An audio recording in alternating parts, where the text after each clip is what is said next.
You're in the Temple of the Rants, where I rant about whatever my $15 a month plus patrons want me to rant about. You can get one of these by being one of those. This one's for Cozy, who says, "Hello, please rant about the live action scene in End of Evangelion.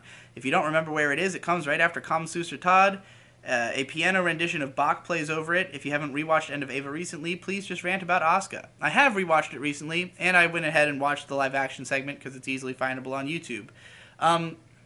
It's a pretty neat little section. I think it mostly exists to kind of cool you off in the middle of all the fucking insane shit that's going on, and so that when you go right from that into the ending, like the first shot after the live action scene is Rey's neck splitting open with the blood spray.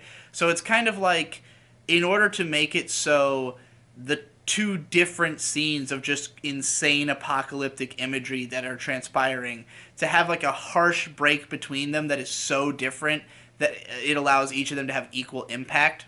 I think that's kind of what Anno was going for by putting this moment in the movie, and it also sort of suggests you know, what Shinji is rejecting is the fantasy world of being inside of the mind meld with everybody. He wants reality. He wants to go back to the real world and you know, end the escapist fantasy, if you will, that is what anime provides. So yeah, going back to reality is a good way to represent that. It's really funny seeing like the characters as real people, just girls in cosplays. There's a tit shot. There's a random tit in there. Looks really good tit. You see Tokyo 3 as though it were a real city, all these power lines and shit. And of course some dialogue, who gives a shit.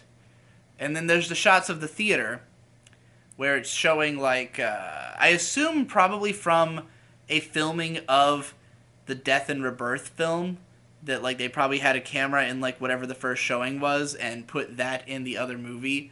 Yeah, it's just like there's the double layered shot of the crowd as though they were all being melded into one, and then after Shinji has the dialogue where he's made the decision to not mind meld, then it's just everybody normal, and then an empty theater since everybody's fucking dead. I assume that's what this is all symbolizing. And then of course you see all the Gainax death threats right before Rey's fucking head starts coming off. So Ano says, you wanted the real ending? Here you go. Here's the happy ending. As I see it, the happy ending. Not everybody sees it that way.